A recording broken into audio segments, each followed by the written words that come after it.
jokkoon nag Seydina léegi Seydina moom moo yore organisation bi ak Amina Badiane yu Miss yi parce que Missu Sénégal bi nee na dafa ëmb ba am doom ji am na 5 mois doom ju góor nee na nag hôtel bi mu nekkoon yaayam nee na daan na fa fréquenté mais ay naar xanaa kon naar moom doom ji bu juddoo kon day xonq wala daa ñuul loolu xamagul ko mais daal li ci mën a am ba mën a am mooy mënoo nekk ci Miss Sénégal yore koran bi ba pare nekk ci ëmb kon bu ko xamoon dindi nañ ko waa ñoom Seydina ban ko soxlaa lépp yaayam dañ naan ko dañ koy sangat dafa yor ay kii ndekk dafa nekkoon ci ëmb yaa ngi dégg moom nee na dañ koo violé na wax ni kii moo ko violé kële la kee moo ko def te ba pare nan waxante dëgg ku ëmb ba am doom ju am 5 mois te yëguñu ko woon kenn xamu ci dara bàyyi ba nu fal Miss bu bees nga doog a ñëw di génne say affaire danoo njëkkoon a génn ñu ne ñoom danoo am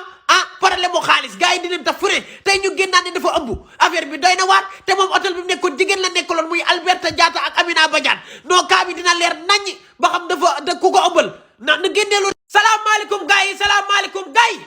salaamaaleykum gars yi salaamaaleykum maa ñëwaat Amina Badiane yow tamit communication zéro lan mooy ku du ëmbal yow la neex kaddu googu il ma dérange de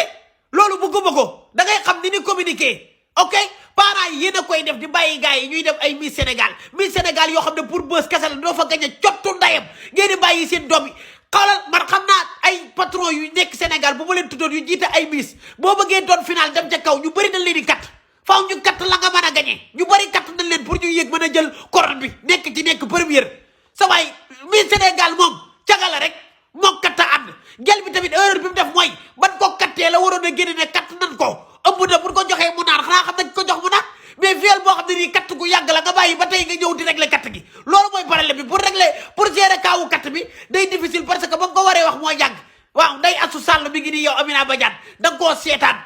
Yacine Thiam teloo ko yow kuy mar saytaan rek nga xam loolu c'est good. salaamaaleykum gars yi salaamaaleykum gars yi gis naa Amina Badiane mu def vidéo di jéggalu cottu ndayam yaa ngi dégg li bëgg a xam mooy kan moo dorega mooy bi kan moo ko katt ci yéen mu leer yaa ngi dégg ok jël ay Miss di leen cagatuloo moo dul yoon Miss yi ngeen di jël di leen cagatuloo ngeen war a bàyyi mais parents yee ko def Miss su Sénégal demul fenn bu doon Europe sax ñu mën a wax wala feneen mais Sénégal bu katt ndayam googu jël ay Miss di leen boole ay ministre ñu leen di kat ak borom xaalis yi ngeen teg ko fan te ku ci nangu ta kattante wala nga nangoo def li Amina Badiane bëgg ñu éliminer la ci saasi loolu du yoon ba pare yéen Sénégal yi ngeen bàyyi di xas Miss bi naan dafa ñaaw kii ku rafet la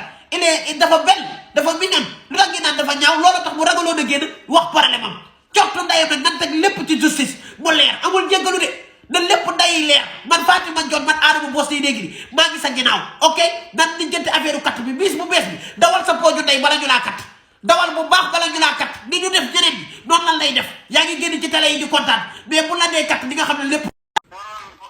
allo Amina yow yaa ngi si jàmm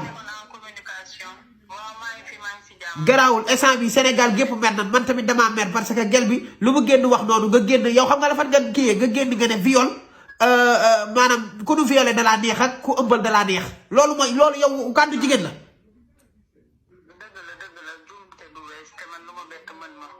jigéen wat léegi booy bi bu fekkee dañ koo dorage nan li jënd kan moo ko dorage ak kan moo ko ëmbal ngeen teg ko ngeen teg ko ci yoon ngeen jàppale ko parce que Fatima dafa soxla fi mu toll nii justice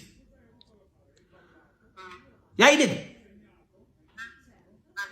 léegi man xam nga lan laa bëgg li ma bëgg rek mooy maanaam yow nga taxaw ci loolu ñu mën a xam kan moo ko dorage même bu dul yéen kenn ci yéen ñoo xam ña doon dugg ci hôtel ba topp affaire yi ni mu demee ngeen dimbali Fatima parce que dafa soxla justice loolu kese.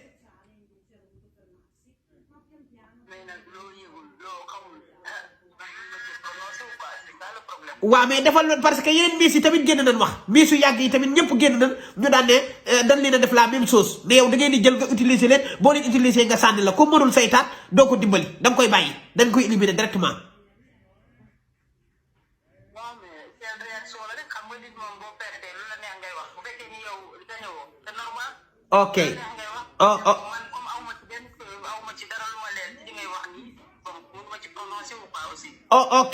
ok léegi yow fexee la taxaw ci dossier bi ba nga xam dossier bi fan la mujjee parce que Fatima yaayam jooy yi muy jooy nii bu la toppee du baax de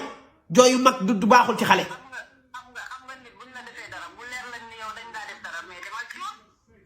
non moom dina dem ci yoon mais yow tamit ñi la sikk dafa bëri comprendre nga.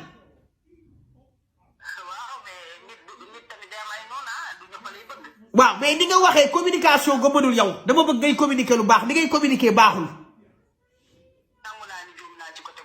waaw waaw kay communication baaxul te nag Fatima du ngeen ko mën a jàppalee ci urgence même bu fekkee da ngeen kay woo ngeen jàppale ko ngeen topp cas bi nu mu demee na affaire yi leer daal. ok baax na merci Amina jaajëf.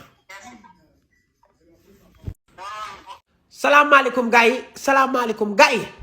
Amina woo na ma léegi nii laaj na ma lu mu war a def wax naa ko nee naa ko justice yaa ngi dégg pauvre du fa dem Fatima pauvre la yéen a ko ëpp xaalis moo xam yéen a ko def wala defu leen ko loolu awma lu may lijjanti li ma bëgg mooy nga contacter Fatima waxtaan ak moom xool point bi mu bëgg ngeen dem ca ba jeex ñu xool ku def yëf yi ngeen dimbali ko pauvre bu demee ngeen ci yoon day ñàkk parce que amul yéen a ngi may dégg bu baax pauvre du dem justice xaalis moo yor justice bu demee ci justice te amul xaalis nekk pauvre day ñàkk leer na yaa ngi dégg xam na li mu war a def nee na mi ngi waxtaan ak staffam woo ma léegi Seydina nee na incha allah bu amee ku ñu jàppale moom tamit miss bi lay doon wax na ay waxam ñoom ñëpp seen i kàddoo ngi fi ma teg Seydina ak Amina Badiane ñoom ñoo organiser li nga xam ne moom mooy Miss Sénégal ñoom ñaara ko ànd ñoom ñaar ñëpp contacté naa leen maa gën a gaaw justice ku ciy wax loo ci war tax ma katt ndayam bàyyi kaa bi parce que man maay gérer kaa bi lëfal ndayam nag. salaamaaleykum. bis bi lay doon Adamo ëmb neexul rawatina nga ne dan laa violé xam nga man fu may tàmbalee ci massawu ko massawu yaayam bu fekkee ni loolu am na te tamit di leen wax ni ñoom buñ indee luy wane ne tel nangam la amee ñun ñooy ànd ak moom porte ji plainte. li nga war a def xam nga mooy lan li nga war a def mooy nga jàppale Miss bi yaa ngi dégg ndax parce que Sénégal justice amu fa doole pauvre amu fa doole bu demee ci yoon day ñàkk parce que pauvreté munul dem justice comprendre nga léegi yow rek yaa ko mën a dimbali nga ànd ak moom lu mu mënti doon parce que seen loxo lay nekkoon ngeen def porte plainte ngeen vérifier affaire yi dañ koo violé wala violé wul ko ay naar la wala du ay naar lii moo xew wala lii xewul loolu yow rek yaa ko mën a lijjanti ak Seydina du keneen. ñun kay bu fekkee ni loolu am na bu fekkee ni affaire de viol la ñun bañuñ si ànd ak moom jàppale ko ba jusqu'au bout parce que ñun loolu la ñuy lutter ay femmes rek lañu. waaw kay très bien très bien. salaamaaleykum gars yi salaamaaleykum man la Adamo Boss Dey Negri maa jëloon intention jàppale booy bi woo Amina ban am lu nu d'accord ak Seydina ak ñi nga xam ne ñoom ñoo nekk ci kaw yaa ngi dégg mais damaa mujj retiré wu kenn fayuma kenn menacé wu ma saytaane gi sénégalais yi saytaane moo tax ba retiré wu ñu bëri na doon def live di wax ne ñoom mën nañoo gérer cas bi di jàppale cas bi am na amul benn problème mais sénégalais yi dañoo saytaane di dem fii di wax fii di wax fee di wax fee yéen a mën a lijjanti dem leen lijjanti man mi nga xam ne ku ma woo nga jël ma expliqué li ma xam ci cas bi kenn xamu ko ci man ci ma boppam man Boss Dey Negri retiré wu naa miss yi nga xam ne ni ñoom ñooy 2016 2017 2021 di génn di wax 2017 yooyu miss yu yàgg yooyu lan moo tax génnu leen dañ leen a kattoon lu tax génnu leen wax dañ leen a katt bàyyi ba lii am ngeen di doog génn yaa ngi dégg yéen bàyyi ba dara xew ngeen léegi fi mu toll nii actrices yi nekk ci théâtre yi génn daane ñoom tamit maison de production yi ni la leen di def comprendre ngeen sénégalais boppam jikko moo saytaane cas bi li ma ci mën amul ko ko ci mënul maa doon woo Amina am na jàmm am na salaam pare naa ci man maay wax de pare naa ci cas bi